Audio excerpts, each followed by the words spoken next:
Sarwal. It says here, start to clap. Okay, thank you. That's enough for right now. Okay, she is sponsored by our partner from the Kidney Foundation of Utah and Idaho. Is there someone from the Utah-Idaho Kidney Foundation to stand at this point? Okay, well, then we'll continue. Dr. Sarwal completed her undergraduate degree in psychology at the University of British Columbia, her medical degree at St. George's University School of Medicine, residency in internal medicine at Lincoln Hospital, and her first, second, and third fellowships. I won't ask her why there were 3. I mean, we will expect that means she really learned a lot. Fellowships in nephrology at the University of Utah, Spencer Fox Eccles School of Medicine, as well as her graduate training in clinical investigation at the University of Utah. Please welcome Dr. Sarwal.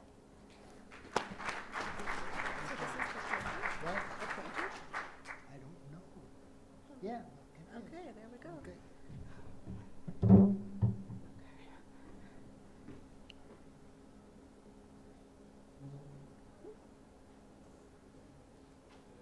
Okay.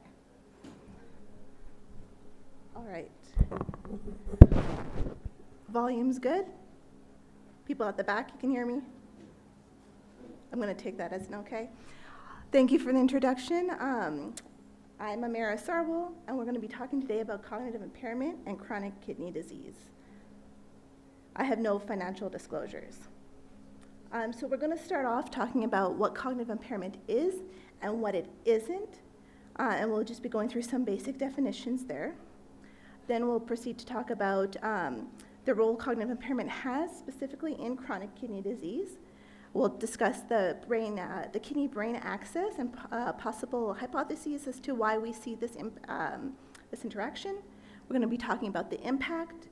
We'll then move on to workup and evaluation, and then proceed to further research, looking at risk prediction scores and potential treatments.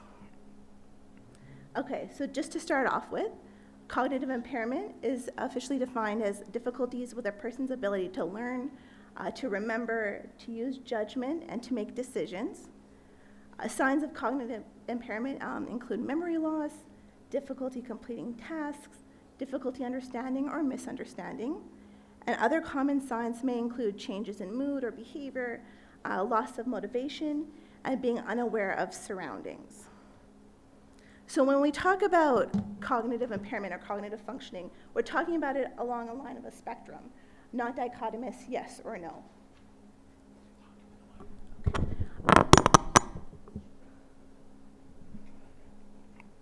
Okay, all right.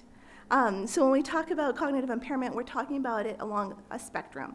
So normal cognitive function, normal healthy aging, mild cognitive impairment, and then progression to dementia. In the United States, 22% of older Americans have mild cognitive impairment, and 10% have dementia. Now, it's not always that someone with mild cognitive impairment will progress to dementia. However, nearly 10 to 15% of people with mild cognitive impairment will develop dementia within 1 year. Mild cognitive impairment can be subtle and is often overlooked as normal aging by patients. In fact, a survey from the Alzheimer's Association found that over 80% of Americans are unfamiliar with mild cognitive impairment. Okay, so I do want to emphasize that normal healthy aging is not the same as MCI or dementia. This table here is from alzheimers.gov and is just a summary of some domains that may be affected in different conditions. The list is not meant to be exhaustive, but just to give a bit of a better idea. In healthy aging, you may have patients who sometimes forget which words to use, lose things from time to time, and may miss a monthly payment occasionally. When we talk about mild cognitive impairment, however, those types of patients will have difficulty coming up with words, losing things often, and forgetting to go to important events. Now, I want to highlight here that there is no overlap between normal healthy aging and mild cognitive impairment. They're two distinct entities. Whereas when you look at dementia, there is some overlap with mild cognitive impairment. So in dementia, you may also lose things often, forget to go to important events. In addition to that, you'd have trouble having a conversation and or reading or writing. You may ask the same question or repeat the same story over and over. Difficulty with basic daily activities, problems handling money, getting lost in familiar places, and then eventually hallucinations, delusions, and paranoia. In this presentation, we'll be talking about both mild cognitive impairment as well as dementia. Okay. So focusing on on CKD and its relationship with cognitive impairment, according to the CDC in 2021, CKD affected over 35% of older Americans. There have been studies looking at estimated GFR and cognitive decline, and it's been found anywhere between a 10 to 25% increased risk of cognitive impairment for every 10 decrease in eGFR. And although reports have varied, it's been estimated that around 20 to 50% of CKD patients have cognitive impairment, and up to 70% of those on dialysis have cognitive impairment. Interestingly, kidney transplant recipients do have a partial improvement in cognitive function post-transplantation. However, cognitive disorders remain prevalent, with rates ranging from 7 to 22%. So we know that there is this disproportionate effect on CKD population in terms of cognitive impairment, but the question is why? And that brings me to this idea of the kidney-brain axis. So the kidney-brain axis is a bidirectional communication network connecting the kidneys to the brain. And as the schematic alludes to, different types of kidney disease, such as chronic kidney disease, acute kidney injury, as well as polycystic kidney disease can affect this axis. And vice versa, diseases originating from the brain, such as stroke, traumatic brain injury, can also have an impact on the kidneys.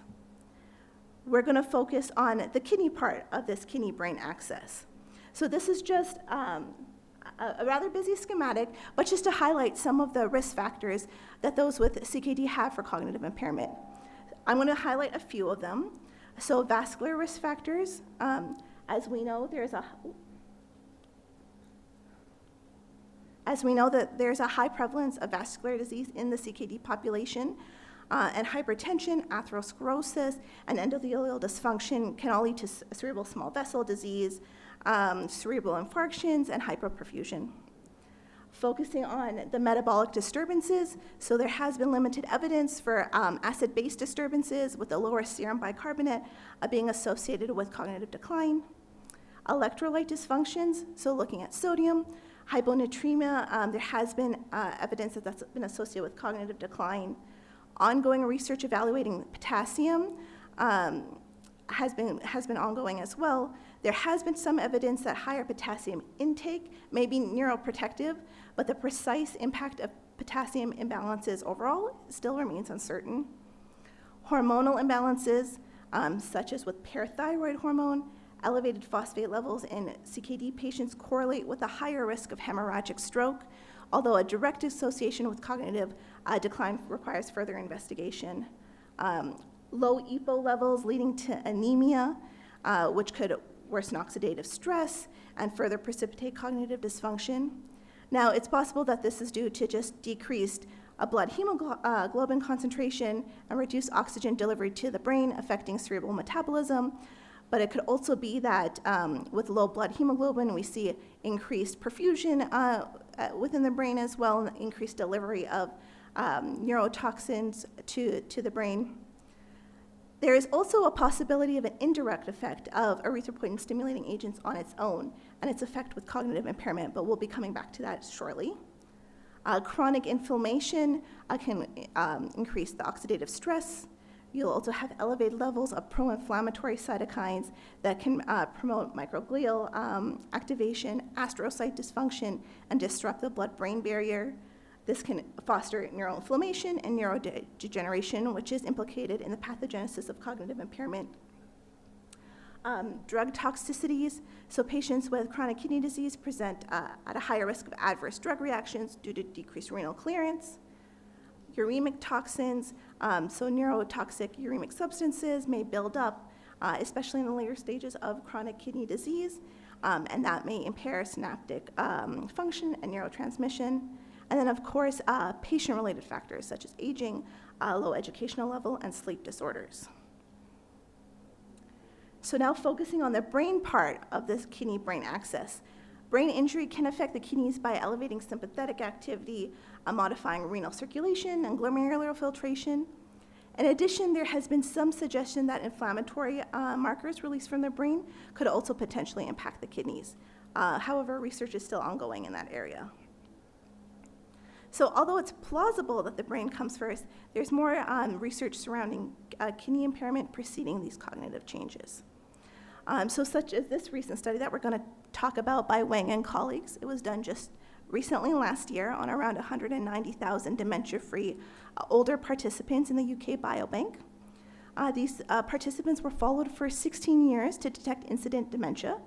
Both creatinine and cystatin C were measured at baseline to estimate the GFR.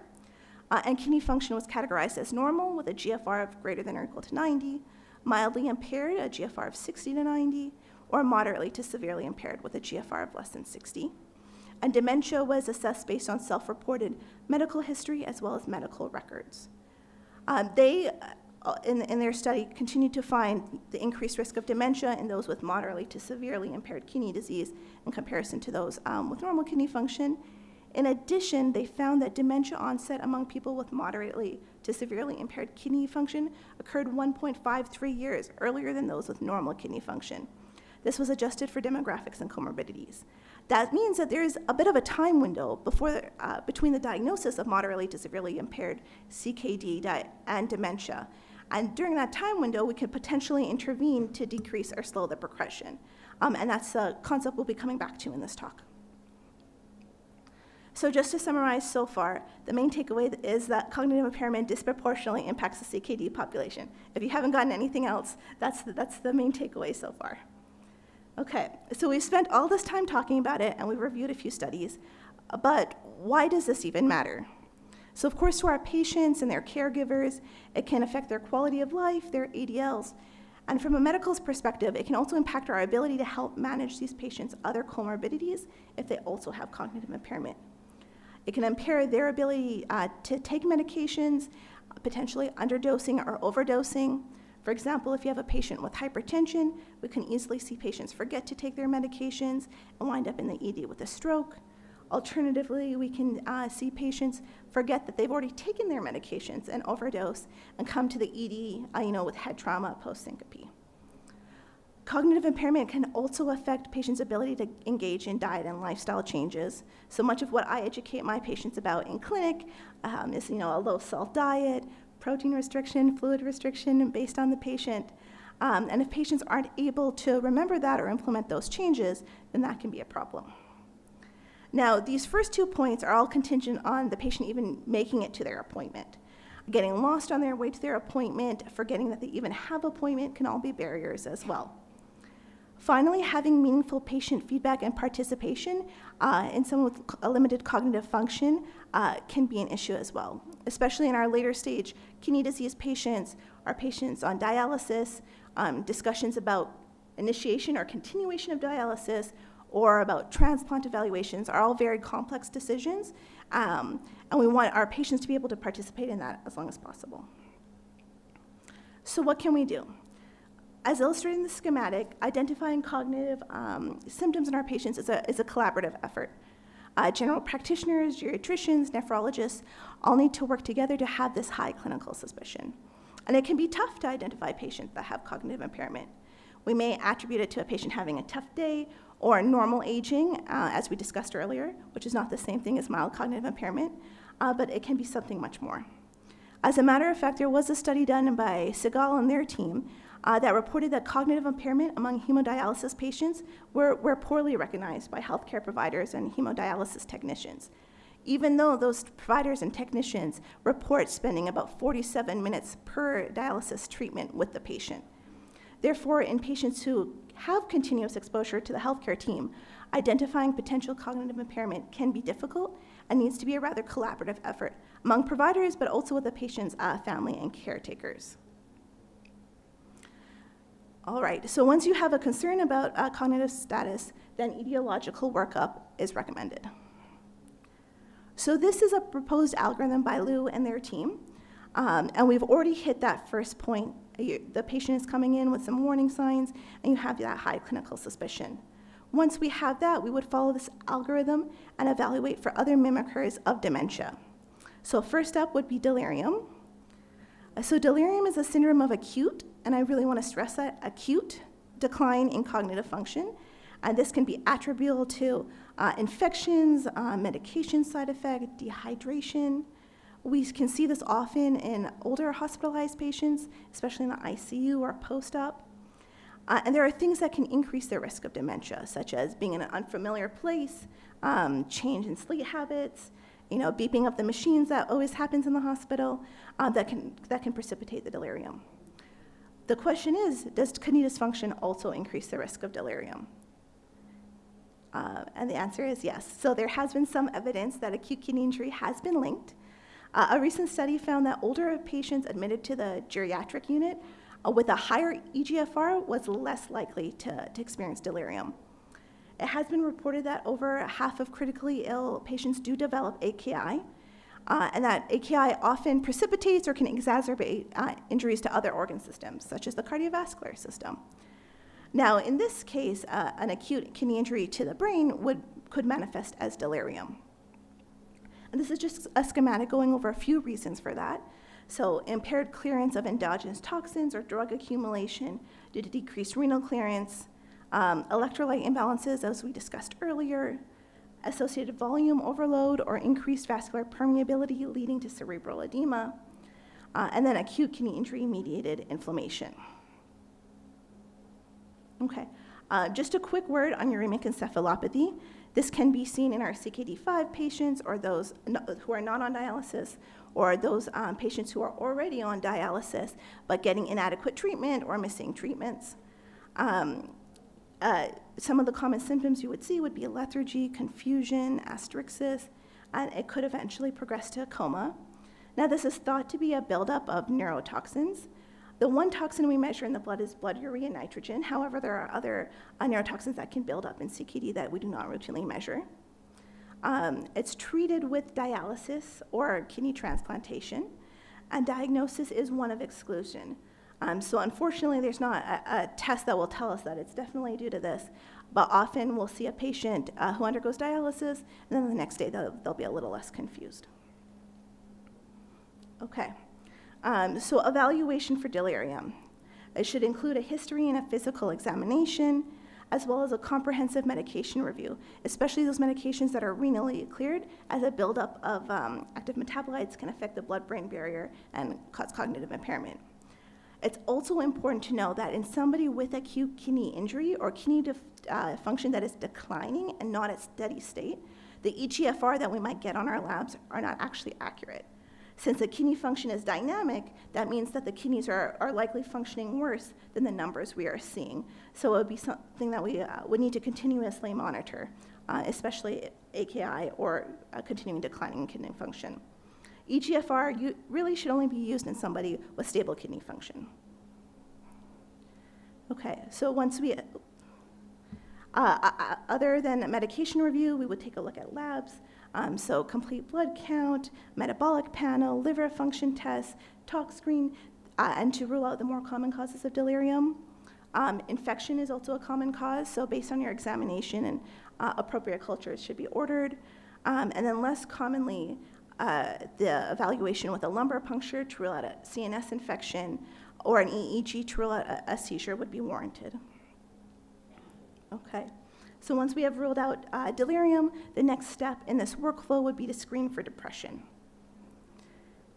So depression is defined as 5 or more of the below for at least a 2-week period. Now, one of the 5 needs to be either 0.1 or 0.2. So feeling sad, irritable, empty, and or hopeless, or losing interest or pleasure in activities you once enjoyed. So once they have one of those, the other 4 can be from anything else on this list. So a significant change in appetite, whether that be an increase or a decrease, as well as a change in weight, sleeping too much or too little, decreased energy or increased fatigue, increase in purposeless physical activities such as pacing, feeling worthless or excessively guilty, and difficulty thinking or concentrating, being forgetful, as well as thoughts of death, suicidal ideation, or suicide attempts. Now, hopefully, as we read this list, you can see that there is a common theme here. Some of these criteria are also things that you would just see in CKD, such as the appetite changes, such as the fatigue, such as the changes in sleep pattern. So when we're looking at depression, that's something that we want to make sure we keep in mind, whether it's related to the CKD. Okay. So now it would be important to differentiate depression, as we discussed on the previous slide, with dementia, and then cognitive impairment associated with dementia, also known as pseudo-dementia. Now, true diagnosis of cognitive impairment could increase depression due to inability to perform usual activities, reduction in independence, potential reduction in social interaction. However, depression can also present with symptoms similar to cognitive impairment, but it's pseudo-dementia rather than dementia on its own. And this is a table with clinical features of both dementia and pseudo-dementia. And you can see with the pseudo-dementia, usually it's more sudden in onset. There's a rapid progression. The patient does have insight and often emphasizes the impairment. And of course, with pseudo-dementia, they'll also screen for depressed mood there. So we've seen that depression and cognitive impairment already have a complex relationship. What happens when we add kidney disease into the mix? Now, this was a recent cross-sectional study done on about 2,700 older participants in the NHANES cohort, of which 700 had cognitive impairment. Cognitive impairment was assessed through NHANES trained interviewers who conducted face-to-face interviews. And this study, and as we have reviewed, found that there was a higher risk of cognitive impairment in the CKD group versus the non-CKD group. They also continued to find a higher risk of cognitive impairment in the depression group versus the non-depression group. However, they also found this additive interaction between CKD and depression. So just looking at this figure here, these are your odd ratios. The first column here are participants without CKD and without depression. Moving on to the light teal, you see participants with depression, and we see that the odds increases by 1.8 of cognitive impairment. Looking at those with just CKD, the odds also increases to 1.19 of cognitive impairment. But what is staggering is this black column here. So in participants with CKD and depression, there's a nearly 4-fold increase in cognitive impairment. So when you're evaluating for depression, common screening tools include Patient Health Questionnaire 9, the Beck Depression Inventory, and the Geriatric Depression Scale. The Beck Depression Inventory has been validated in the CKD population. Positive screening would be followed by a structured interview. Medications would also be reviewed during this time as well. Some of these medications that we want to pay particular attention to include steroids and immunosuppressive, so agents that we would commonly see in our glomerulonephritis patients or our kidney transplant patients. In addition, narcotics, benzos, antipsychotics are all things we want to take a look at as well. And then just another word about depression. So major depression carries an increased lifetime risk of suicide. Patients with end-stage kidney disease can commit suicide, I would say, more easily than non-medically ill patients, just by their ability to not comply with dialysis or manipulating their vascular access. Therefore, not only is depression important to rule out when evaluating for cognitive impairment, in those with CKD or end-stage kidney disease and depression, it's important to not only identify but manage it appropriately. So by now, we've ruled out delirium, we've ruled out depression based on this workflow. The next step would be to do cognitive screening, at least by this proposed workup. However, there is one more reversible cause of cognitive impairment that I want to mention here, and that's sleep disorders. So sleep disorders can have an impact on cognitive impairment as something more commonly seen in chronic kidney disease patients. So as you can see here, the prevalence of sleep issues does differ by CKD stage. So in those with CKD 3 to 4, we see a prevalence about 36 to 59%. In end-stage kidney disease, we see a prevalence of 25 to 80%.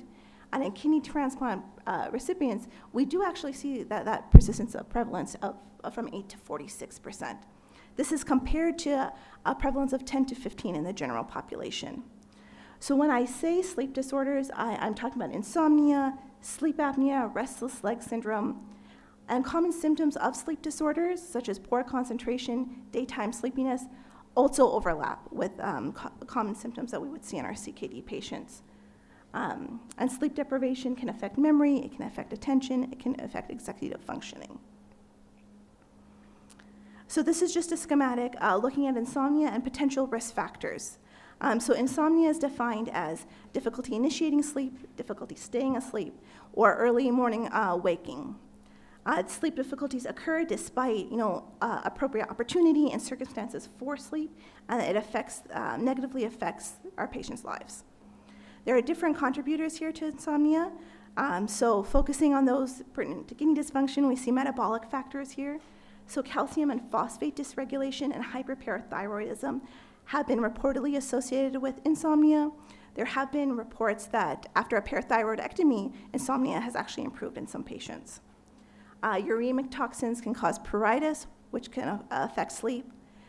In addition, anemia and iron deficiency are also associated with insomnia in patients on dialysis. Next, we see anxiety, so that about finances, family issues, sexual dysfunction, as we often see in our CKD patients, can contribute here to insomnia and poor sleep. Medications, so the side effects of medications that we commonly prescribe to our patients, so diuretics, beta blockers can also affect sleep, and then again, immunosuppressives and steroids can also do that as well. Sleep hygiene is also a factor, so in patients who have erratic sleep schedules, take a lot of naps, that can have an impact. And in a study looking at hemodialysis patients, it was found that those who had either the first shift or the last shift of hemodialysis was more likely to have insomnia than those who had the afternoon or second shift of dialysis. Okay. All right. So a comprehensive assessment of sleep behaviors usually includes a sleep diary, and that can help identify simple modifications of the sleep environment or sleep hygiene. Cognitive behavioral therapy is a recommended first-line therapy for sleep disorders. And the components of cognitive behavioral therapy include sleep hygiene, stimulus control, sleep restriction, as well as cognitive therapy and relaxation. So when evaluating sleep hygiene, we look at regular bedtime and rise time, keeping the sleep environment dark and quiet, limiting the caffeine and alcohol intake, avoid nicotine, avoiding napping, of course, making sure they're exercising, and watching their evening eating. When we talk about stimulus control, we're talking about only going to bed when you're sleepy, using the bedroom for sleep, and if you're not able to fall asleep, get up until you are sleepy and then go back to bed. Again, reemphasize the do not nap during the day here. And then when we talk about cognitive therapy and relaxation, we're talking about psychoeducation and cognitive restructuring to potentially correct any sort of dysfunctional views around sleep, meditation and mindfulness, as well as breathing techniques. Okay, so once we evaluate what we think are the reversible causes or potential contributors, we can administer a cognitive screening test. The examples that they used in this proposed workflow includes the Montreal Cognitive Assessment, the Mini-Cog, or the St. Louis Mental Status Examination. Other common screening tests include the Mini Mental Status Examination, as well as the 3MS, which is the Modified Mini Mental State Examination. I've just included a quick reminder description of those tests here in this table. So with MMSE, it is testing for global cognitive function. The 3MS is just an extended version of the MMSE. The MOCA tests multiple different cognitive domains. The Mini-Cog is just a combination of 3-word recall and clock drawing. The digit symbol test is when you decode symbols, matching it to a digit provided in an answer key. And then the Trails B making test, where you connect the dots alternating between numbers and letters. To date, no cutoff scores for CKD population have been university validated, nor has there been a universally validated approved score to use in the CKD population. So in addition to screening tests, tests have also been used to evaluate. And this is from a hemodialysis population. There were 150 hemodialysis patients who were administered these tests. And it was found that MoCA had the highest predictive ability of severe cognitive impairment with an area under the curve of 0.8. So just as a reminder, an AUC closer to 1 is more predictive, where an AUC closer to 0.5 is likely due to chance alone. So the MoCA was the most predictive. That was followed by the digit symbol substitution test, then the trail-making test part B, the mini-cog, the 3MS, and the MMSC then followed. So by all accounts, this looks like MoCA should be a gold standard here. It should be noted, though, that MoCA does require training, and there may be fees associated with training for some. So it can be resource-intensive, time-intensive, and that may limit its applicability in real-world scenarios.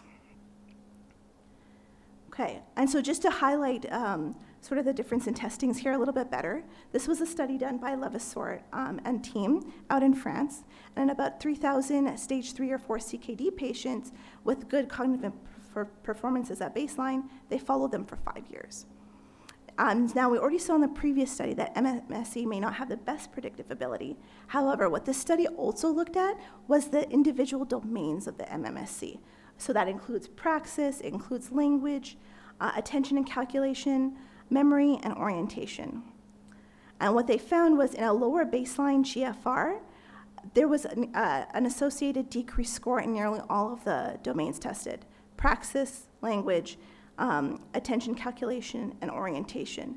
The one exception was for memory, which is something that we usually test a lot when we're screening for cognitive impairment. Therefore, in the CKD population, focusing on executive functioning, language, and attention rather than just memory may be more prudent when evaluating cognitive impairment.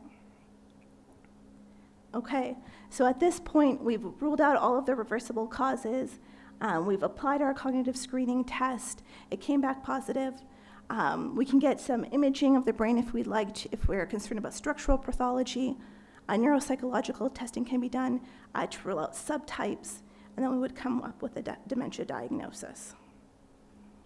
So to date, there have been no guidelines released regarding screening and managing cognitive impairment in the CKD population. And overall, there is just a general lack of awareness, and it remains poorly managed. In fact, a recent survey among US dialysis providers revealed suboptimal knowledge about dementia, even in those who reported having training in dementia during their fellowship. Okay, so thus far we've talked about cognitive impairment in CKD and how to work that up. However, taking a step back, is there a way we can predict those at higher risk for developing cognitive impairment? And if we are able to predict those at higher risk, potentially we could intervene between healthy aging and MCI, or between MCI progressing to dementia. And one such way is risk prediction scores. So in the general population, these are 4 of the more commonly used cognitive impairment risk scores. There's the cardiovascular risk factors, aging, and dementia score, also known as CADE.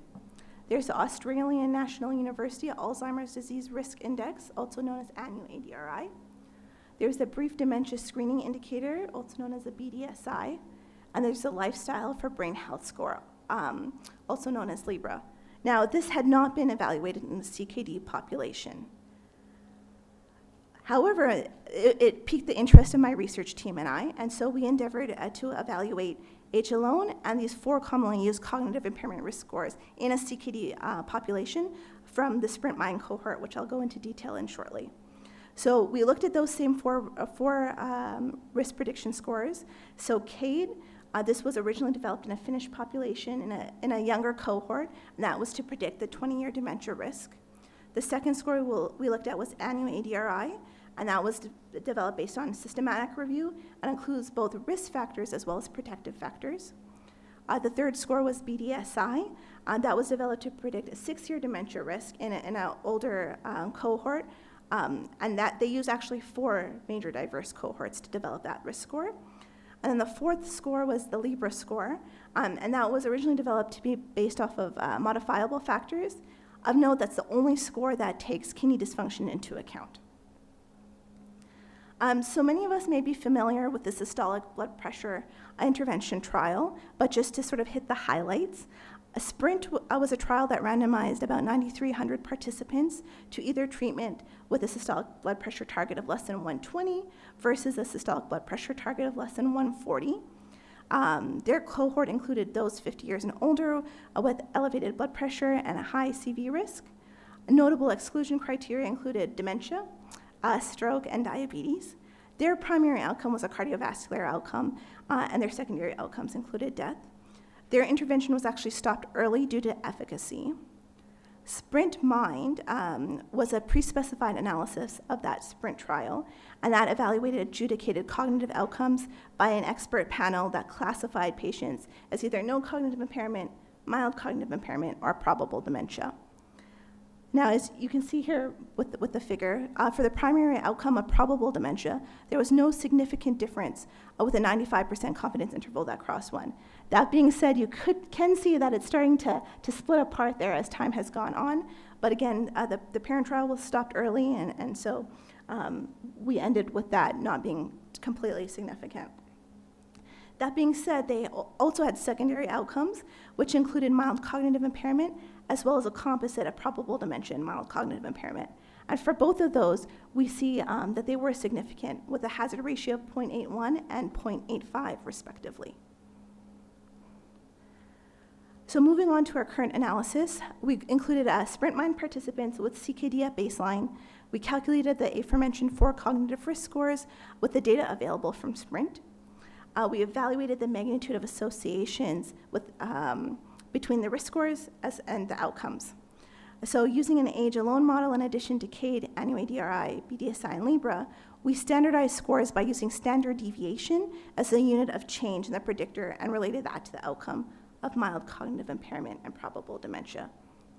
We also assessed concordance of age alone and the 4 risk scores using Harrell's C statistic.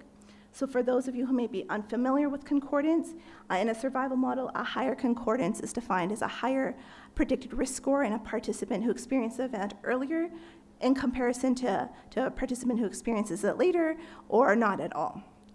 In general, random chance will have a C statistic of 0.5, and perfect concordance would have a C statistic of 1. It's been generally thought that a C statistic of 0.75 or greater is relatively good concordance. So there were 2,331 SPRINT Mind participants with CKD and had available data. The average age was 72, with the majority being male and 37% being African American. The mean eGFR was 47, and there were a total of 418 MCI events over around 9,200 person years of follow-up, and 137 dementia events over around 9,600 person years of follow-up.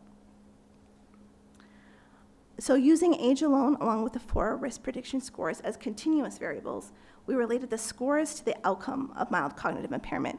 So in terms of hazard ratios, we see the largest hazard with the age alone model, followed by BDSI and ANU-ADRI. CADE and Libra were not strong predictors of MCI. And in terms of evaluating for concordance, we see very modest C statistics with none greater than 0.75. Similar to the previous slide, we also used age alone along with those 4 risk prediction scores as continuous variables to relate to the outcome of probable dementia.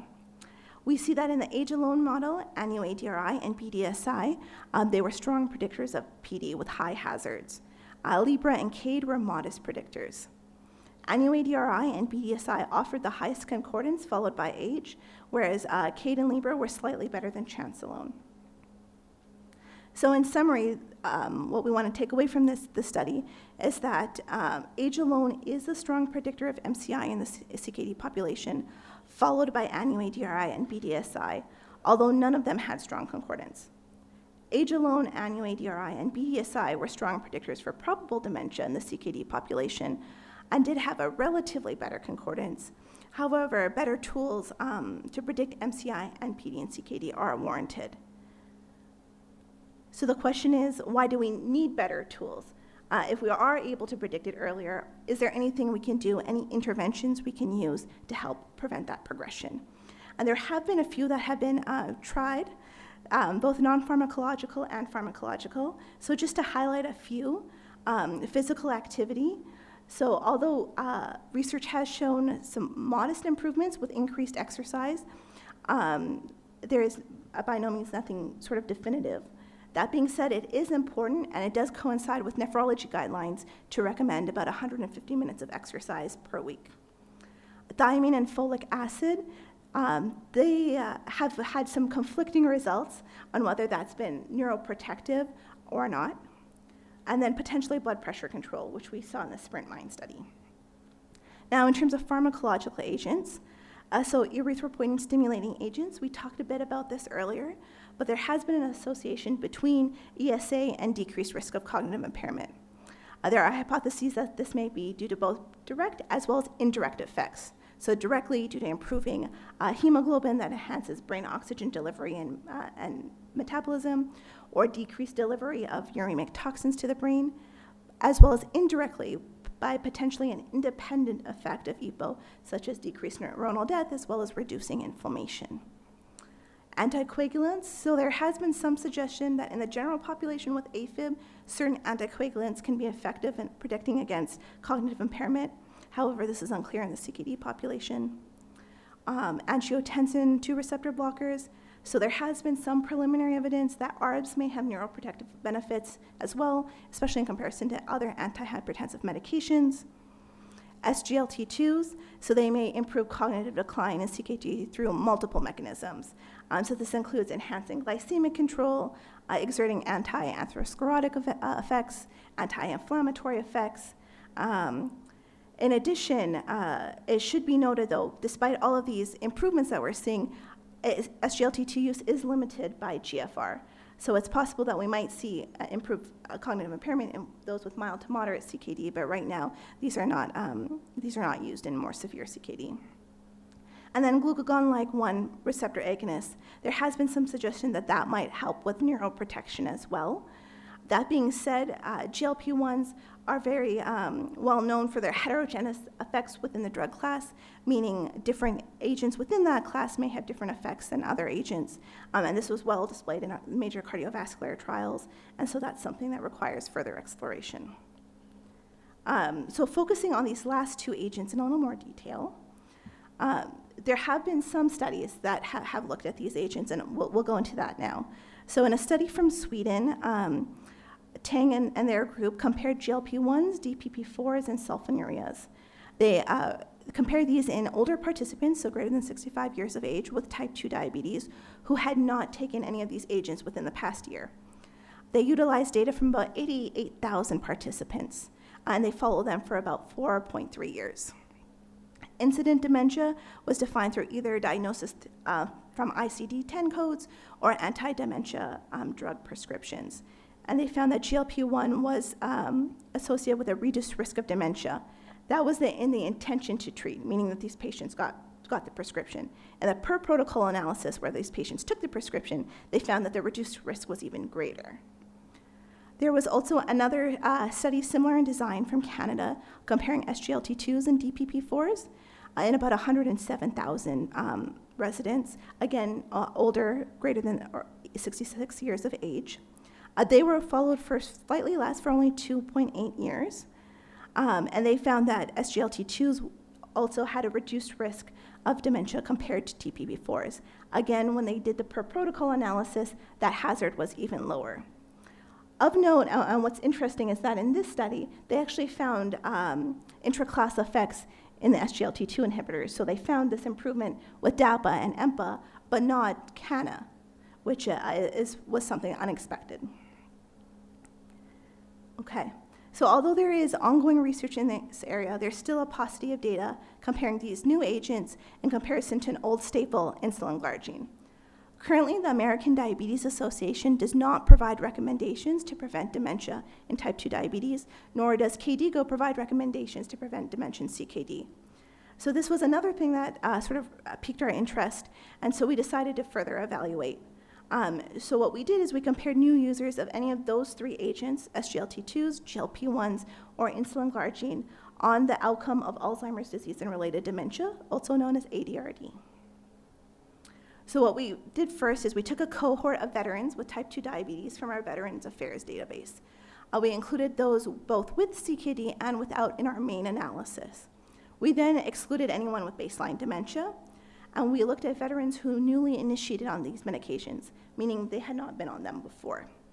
We wanted to focus on those who newly initiated between 2018 and 2021, and we followed them until the end of March 2023. And using Cox regression models with inverse probability weighting, we related that study medications with their outcomes. And so we had a cohort of 155,523 veterans. The mean age was 65, with a minority being female and a minority being African American. A majority initiated SGLT2s during this time, followed by insulin glargine and then GLP-1s. And in total, we had 5,685 ADRD events over nearly 425,000 person years of follow-up. So this table here displays the weighted event rates and hazard ratios with 95% confidence intervals for our outcomes. And we see that insulin glargine had a higher hazard than both GLP-1s and SGLT2s for ADRD. Not only do we see that they have a higher hazard, we see that the 95% confidence interval does not cross one, meaning this is both clinically significant as well as statistically significant. We do see that SGLT2s and GLP-1s had a similar hazard with a confidence interval that does cross one, meaning no statistical difference there. Now, we decided to look at a subgroup, the CKD population in this cohort. And with that, we still had about 25,000 veterans who were included in the analysis. Following the main analysis, a majority, again, were initiated on SGLT2s, followed by insulin glargine and then GLP-1s. The average GFR was between 49 to 51 among the three different drug classes, and there were 1,430 ADRD events over nearly 64,000 person years of follow-up. And again, similar table, so it looks at the weighted event rates and hazard ratios with 95% confidence intervals for our outcomes. And we continue to see the increased hazard for insulin glargine compared to GLP-1s and SGLT2s. Again, the confidence interval does not cross one, so statistically and clinically significant here. SGLT2s and GLP-1s had a similar hazard, again with a confidence interval that does cross one, so no significant difference was seen there. Now, there are obvious limitations to doing this study, such as generalizability. This was in a predominantly male cohort. However, there are strengths in doing analyses such as these in the veterans cohort. As in real-world situations, use of SGLT2s and GLP-1s may be limited due to finances, due to insurance, whereas at the VA, they are given these medications at no to low cost, which removes that barrier and allows us to better evaluate the drug use and the outcomes. In addition, the VA has a pretty comprehensive data set that includes prescription fill data. So the main takeaways from this study, or what I want to get across, is that insulin glargine was associated with a higher risk of ADRD compared to GLP-1s or SGLT2s, regardless of CKD status. SGLT2s and GLP-1s had a similar risk of ADRD. That being said, like we discussed earlier, it is noticeable that there are intra-class effects that have been seen in outcomes with GLP-1s and potentially SGLT2s as suggested by that study. So further research is ongoing at looking at those intra-class effects. So overall, what I hope to highlight today and the main takeaways from this presentation is that cognitive impairment does disproportionately impact the CKD population compared to the non-CKD population. This can impact patient care. Workup is warranted in patients that you have a high clinical suspicion. However, and keep in mind that there may be mimickers that you need to rule out, and screening tests may not always be abnormal in our CKD patients. Better tools to predict MCI and PD in CKD are warranted, and there may be medications and other interventions that can be implemented to delay progression. Thank you.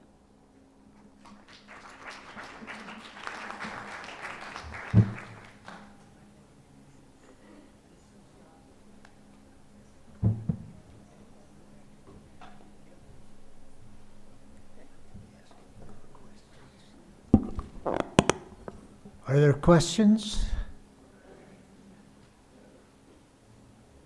Has the medications for memory impairment like memantine and donepezil, those been studied in CKD patients that you know of? That's an excellent question.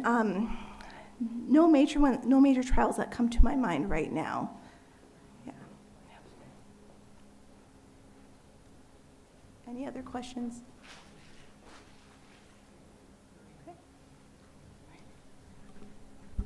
Thank you, Dr. Sarwal.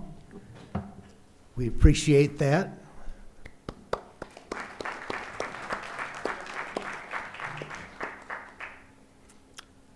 Okay, there are a few announcements. Tonight is the McKay D movie night, and if you signed up with the movie choice of a Minecraft movie or Thunderbolts, you should have received an email from Intermountain Health with your tickets. The movies start between 6 and 7. I can't elaborate any more on that. Tomorrow night is not a dinner here tonight, okay? Tomorrow night, Ogden Regional Medical Center will be sponsoring a pickleball tournament at 6 p.m., ending at 9 p.m. at the Pickler, which I think is down in the mouth of the canyon by South Weber or Uinta. And Ogden Regional Medical Center dinner here tomorrow night in the ballroom at 6:30 p.m., honoring the Ogden Surgical Medical Society President, Dr. Adam Tainter, and with Ryan Shoup for entertainment. That's tomorrow night. Friday night is the Holy Cross Hospital Davis and Tanner Clinic Family Night at the Sequest Aquarium Entertainment Center at the Layton Mall. And you are welcome to attend anytime between 6:30 and 9 p.m. I'm sure that these announcements will be made again tomorrow. With that, I think we are concluded here for the day.